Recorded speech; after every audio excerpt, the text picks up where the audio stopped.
Great. Again, thanks again, everyone, for deciding to attend this talk. I want to begin very quickly by describing what racial attitudes are. So this describes how we evaluate members of other groups based solely on their ethnic characteristics. The study that I cite here by Kui et al. 2017 demonstrates this. In point, it showed how Airbnb hosts, when provided with lists of white-sounding or black-sounding names, generally tend to prefer white-sounding names when there's no other information available. However, if these hosts are provided information about potential tenants, for example, these guests received positive reviews on Airbnb, then this disparity is reduced or even is eliminated. The point here being that racial attitudes are not as fixed as we initially thought. They're actually much more malleable to incoming information than, again, taught until as recently as 2013. In fact, it used to be thought that your racial group, so whether you're white, black, whatever, predicts which ideology would most likely affiliate with. It was typically thought that racial attitudes, so whites and blacks, would be pro-white or pro-black, and which would manifest towards political positions that favor their own racial group. However, this downstream notion of political ideology is starting to be adjusted in more recent times. It has been proposed that your racial attitudes actually may be shaped more so by your political ideology than the other way around. A case in point here may be white liberals, because they seem to be the only racial political group that negatively evaluates their own group. So here's some normative findings from electionstudies.org, where we note that across Blacks, Hispanics, Asians, and whites, only white liberals negatively evaluate themselves. All other groups typically evaluate themselves more positively. And we see that there's a good chance that this is strongly correlated with your political ideology. The more liberal you are, if you're white, the more likely you are to dislike yourself. Okay, keep this aside for a moment. Let's speak about some situational amplifiers of racial attitude. Now, racial attitudes, as I mentioned, are not fixed. So they're malleable to incoming information. Also, they're state sensitive. In some studies by Dasgupta et al. 2009 and afterwards, it was found that white participants can be rendered more anti-Arab,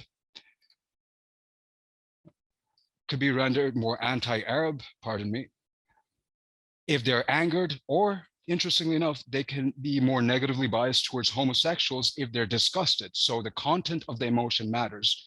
But the takeaway point here is that your racial attitudes become amplified whenever you're situationally angered.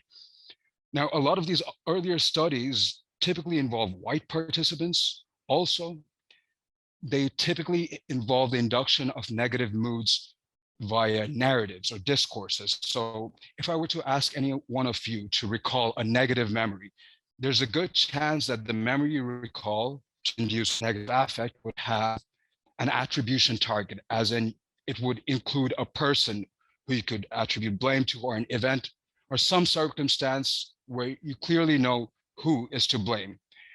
I was curious to know what happens when we become frustrated or angered without having an attribution target. Consider for a moment that you walk 2 kilometers to attend a vending machine. You only have about one cost about $2 here. You get to the vending machine. After about half an hour, you put in the money and the vending machine eats your money. I'm sure we can all relate to the experience that we acquire as a result. The question was, does that frustration generalize to influence our racial attitudes among whites and blacks? We selected the most well-studied demographic, and we included blacks as a comparison group. Now, I believe this GIF presents or represents many of us feel when that situation occurs, when a vending machine eats our change. I don't think too many of us are able to carry this out. I've included a small figure here from Amsel 1958. It's a classic SR graph. I'm not going to elaborate on it too much. For the few Halis that may be in the audience, you may appreciate how negative affect can arise from reward frustration due to conflicting functional anticipatory responses. This is for historical interest only. You don't need to know this to follow along with the remainder of the study. Right, so the main goal of the study was to induce negative affect through reward frustration and to check whether this negative affect can then generalize to influence racial attitudes. So we recruited about 256 participants, 160 females and 195 males. You can see how they're split up in terms of race and political ideology. We sampled relatively equal numbers of white and black liberals, white and black conservatives. You'll also notice that there are non-black white liberals and conservatives. So these were individuals who identified as neither black nor white, which were mostly East Asian, South Asian, Hispanic, a number of other groups which I've just collated together under non-black white in the present case. There were also individuals identified as moderates. I have not included them in the presentation because the sample sizes are too low for a meaningful contrast. The goal, again, of the study was to expose half of our participants to a frustration induction task and the remaining half to a control task where they would not be frustrated. So I simply refer to them as calm participants. After frustration, all participants completed implicit and explicit evaluation tests, which I'll detail earlier, but all evaluation tests presented these 8 targets. So 4 black male faces, 4 white male faces. Note that all faces had been normatively matched along attractiveness, trustworthiness, perceived threat level. Essentially, we want to minimize any within group differences while ensuring or maximizing the most salient discrepancy between the groups being out of race. We also asked participants to complete a demographic survey, so age, sex, income, religiosity, etc. We also asked participants to complete a political attitude scale. So these are 9 statements which participants could evaluate how the extent to which they disagree or agree with. And these we would correlate with their political ideology. So these statements could be, for example, I provided 3 samples here. One would be the maintenance of national order is more important than ensuring individual freedom. You could respond whether you strongly disagree or agree with the statement. Finally, we measured political ideology on a separate screen by the visual analog scale you see in the bottom here. So participants would view the slider and they would move the slider either more to the left for very liberal or more to the right for very conservative. The scale was scored from 0 to 10. Values between 0 and 4 were liberal, between 6 and 10 were conservative, and the values between 4 and 6 were scored as moderate. Okay, we also measured personality using a BF5 or the Big 5 measure. We measured extroversion, openness, agreeableness, neuroticism, and conscientiousness. There was a frustration induction task, which was a 12-trial conditional discrimination task, which I'll provide a demonstration of in a moment. But the frustration induction task, or simply FIT, was designed using classic goal gradient principles. It provided participants rewards along a progressive ratio, which built up an expectation of higher rewards. And then for frustrated participants, it unfairly penalized them by removing all the rewards. We also had 2 evaluation measures. First was the brief implicit association test, which essentially looked at the differences in latency between white positive pairings and black positive pairings. Faster pairings typically imply greater implicit bias towards the target attribute category. Again, all these procedures I'll elaborate in a moment. And then finally, the last phase of the study included an explicit evaluations measure where each target had to be evaluated along 2 positive dimensions and 2 negative dimensions. Right. So one more time to quickly summarize of the procedure. First, we were interested in identifying sample characteristics, so their political beliefs, their religiosity, their demographic characteristics. Next, half of our participants underwent a mood induction task where they became frustrated. The remaining half did not undergo reward omission. After this, they completed an implicit evaluations test where we were interested in whether responses to black positive, white negative categories were significantly different from white positive, black negative categories. And finally, we had an explicit evaluations phase. So let's go over our demographics very quickly right now. So I will begin with the x-axis. You'll find this refers to correlational coefficients, everything to the left of 0. So the stronger the negative correlation, the stronger the association with an individual survey item with self-professed liberalism. The more positive the correlation, the stronger the association with any one of these survey items with conservatism. So let's begin with the demographic items very quickly. We'll find that conservatives were more positively correlated with age. They were more likely to be male, had higher incomes. Conservatives were much more likely to be religious, spiritual, and identified with their ethnicity much strongly. Critical to our study, however, note that ethnicity and political ideology was not correlated at all. So 0.008, essentially a null correlation. So that means for this sample, ethnicity and ideology are not associated. Across the personality measures, we'll find that liberals are marginally more agreeable than conservatives. Liberals are also more moderately associated with neuroticism. For the remaining traits, there's really no strong correlation across the political attitude scale. I'm not going to go over all the individual items here, but I want you to know that out of the 9 items presented, 4 items clearly predict conservative values, 5 items clearly predict liberal values. So to quickly summarize these values, out of the 5 statements that correlate with liberal political attitudes, the strongest predictor would be the statement that the government should redistribute wealth from people with more money to people with less money. The other statements, not so much. Across conservatives, we find that the strongest predictor of a conservative political attitude is a statement that society works best when men and women conform to traditional gender roles. All these coefficients were statistically significant at under 0.001, and the political attitude scale is a measure that I'm working on currently to better capture political attitudes at an international scale, right? So now we have an understanding of our sample demographics. Let's speak really quickly about frustration induction tests. So first, I'll tell you what you're going to see. On any given trial, there would be 4 squares presented on screen. One of these squares would always be light blue, and this would be the correct response.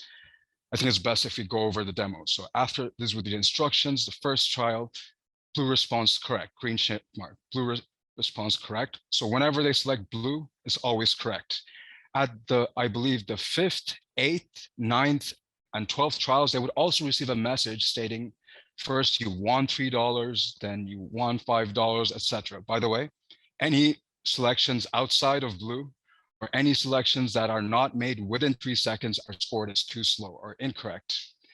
So over the course of the fit, the textual messages imply that your reward amount is gradually increasing. And you're learning the contingency being that always select the blue square. After, I believe, the 7th trial or the 8th trial, participants completed a mood survey where they responded how happy, optimistic, angry, and frustrated they're feeling at the moment. Then they kept progressing through the fit.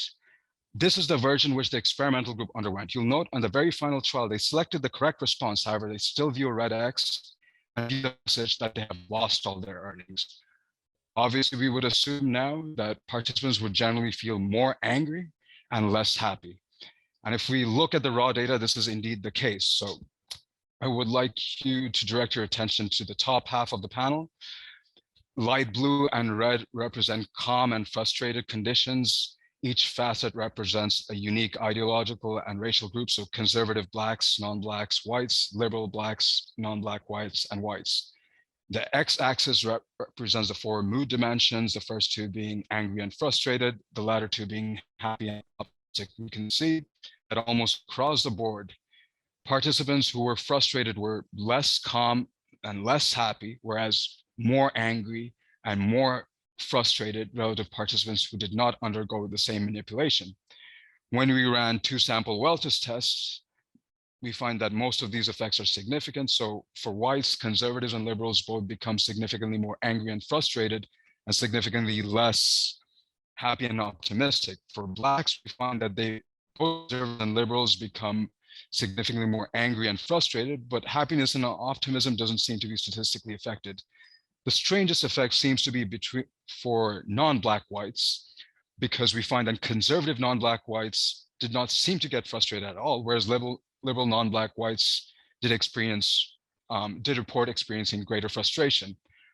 Whether this is due to insufficient sensitivity to our measure or the fact that conservative non-Black whites are particularly resilient, I cannot say. However, they do respond in manners similar to the remaining participant groups.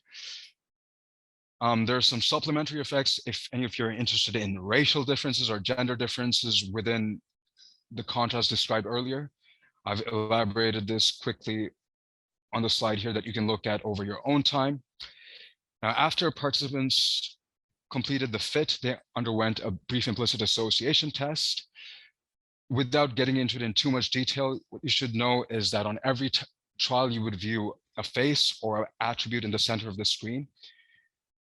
If a particular face, say a white or Black face, depending on the instructions you received, and a positive attribute appeared, you would press the letter K. Otherwise, you would press the letter D for anything else that may show up. Again, let me illustrate this with a quick demo. So this way may be an IAT trial where you have to press the letter K anytime a white face or a positive attribute shows up. So nice, I press D, wrong. White face, D, wrong. Okay, good, K, correct. Bad, D, correct. Essentially, I'm pressing the letter K every time a white face or a positive word shows up, or the letter D every time a Black face or a negative attribute shows up. And this contingency is reversed for the alternate block of trials. Now, the faster you respond to a specific target and attribute, the assumption is the more closely associated these two categories are. Now, I'm not going to delve into what associated means for this talk. That is a separate topic altogether, but hopefully that should describe to you the rationale for interpreting IIT scores. So how did we run our analysis? For each participant, we calculated a Greenwald's difference score, which is essentially the same as Cohen's difference, but instead of dividing the mean difference by the pool standard deviation, you divide it by the inclusive standard deviation, which is the aggregate standard deviation across your conditions. And this seems to have more reliable psychometric properties compared to Cohen's D, but you can read Greenwald's paper for that discussion. After we estimated D scores for all participants, we subjected them to a type 2, 2x2x3 ANOVA with group manipulation, participant race, and ideology as factors. We only found a significant two-way interaction where group, so whether they were frustrated or calm, political ideology interacted. Critically, race did not produce a main effect, or it did not interact with any of the other factors. If you look at the interaction term, so the red line describes overall conservative bias, and the blue line indicates overall liberal bias. We can see when participants were calm, conservatives were marginally anti-white, liberals were marginally pro-white. However, when frustrated, conservatives became significantly pro-white. Again, remember, these are all conservatives, while liberals became marginally anti-white. I go over these results in a bit more detail in the text, which again, you can look at if you're following through with the slides. Now, even though race did not produce a significant effect, I still split up the implicit performances by race, and we see some interesting bits. So first, if you look at the red lines, so the 3 panels indicate Black conservatives, Black liberals, non-Black whites, and whites. We find that Black conservatives, non-Black white conservatives, and white conservatives all became increasingly pro-white, implicit frustration.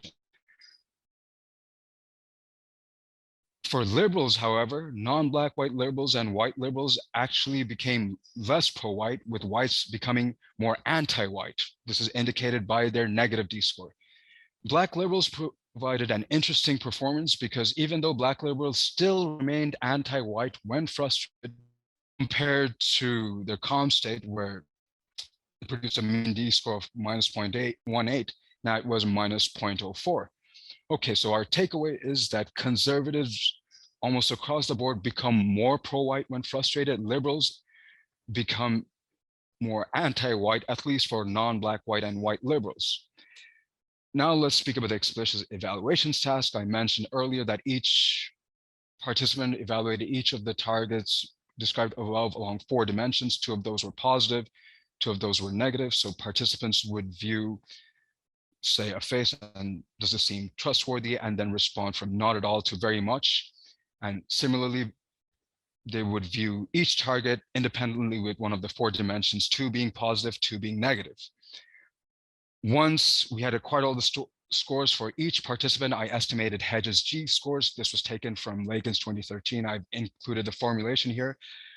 I've replaced the subscripts with positive and negative, so it's either, because the contrast that we were running were positive minus negative, meaning any D scores that are positive would imply a greater positive bias. Any D scores that are negative would imply a relatively more negative bias.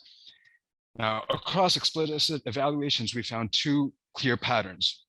The first being, so the bottom panels represent evaluations for blacks. The top panels represent evaluations for whites. You'll find that evaluations for blacks were generally more positive than evaluations for whites across the board. Second bit, we can see that evaluations for blacks weren't really influenced between calm and frustrated groups. So across blacks, liberals were more pro-black than conservatives, though only marginally so. Across non-black whites, when they were calm, non-black whites were slightly anti-black, but when frustrated, they evaluated white and black faces equivalently. Liberals remained consistent. Liberals were always more pro-black than white conservatives, regardless of the group manipulation. Though I find it interesting to note that you'll see white liberals evaluate black targets more positively than not only black conservatives, but also other black liberals, which I find kind of interesting to note. Now, if we look at how black targets were evaluated, we seem to find a clear effect of, how white targets were evaluated, we see a clear effect of frustration. Professor, 5 minutes. 5 minutes, okay, perfect, I'm almost finished. We can find that when black participants are calm, black liberals are much more anti-white than black conservatives.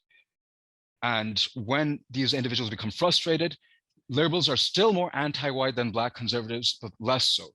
Black conservatives actually become slightly more pro-white, slightly less anti-white. And we see a similar trend for non-black whites and whites. For non-black whites, when they were calm, liberals were actually less anti-white than conservatives. However, following frustration, frustrated conservatives became, non-black white conservatives became more pro-white relative to non-black white liberals. And for whites, we see this most clearly. Not white conservatives became less anti-white, white liberals became more anti-white, which harkens back to the title of this talk. So I've summarized all aspects of our findings in this slide, which I won't go over right now because of a lack of time. But I want to go over the conclusions very quickly. So arbitrary reward omissions or reward frustration, if we were going to use Amsel's term, can reliably induce negative affect. There's some questions about whether this had been effective for non-black white conservatives. However, their performances on the implicit and explicit measures imply, at the very least, that our former task may not have been sufficiently sensitive. We also found out that political ideology interacts uniquely with instrumental frustration to influence racial attitudes. Unlike earlier knowledge, unlike earlier notions, we've demonstrated that conservatives universally become pro-white, anti-black, and liberals become universally pro-black, anti-white when frustrated, regardless of their racial identity. This can explain why some may view these 2 images as dissonant with who these individuals identify with. So there is a bit of truth to the claims that perhaps this person is a black supremacist, and this person may be a white supremacist, at least according to viewpoints from each other's side. there is a bit of truth to that. However, instead of framing this whole issue as one political ideology makes you more supremacist than the other, the data shows that, at least for evaluations towards white targets, becoming conservative may make you less anti-white, and becoming liberal may make you more pro-white. Sorry, make you more anti-white, though on balance, the fact that liberals evaluate Blacks significantly more positively than conservatives across the board is also worth considering. Thank you, everyone, for deciding to attend this talk. I hope I made time because I had my timer set at 15 minutes. There's some additional sources near the end of the talk, which shows you the extent to which your political ideology predicts which news sources you trust, who you consider the best president of all time, whether you think the best or worst of COVID is behind us or in front of us, and many more factors that you can always do a search. Thank you once again.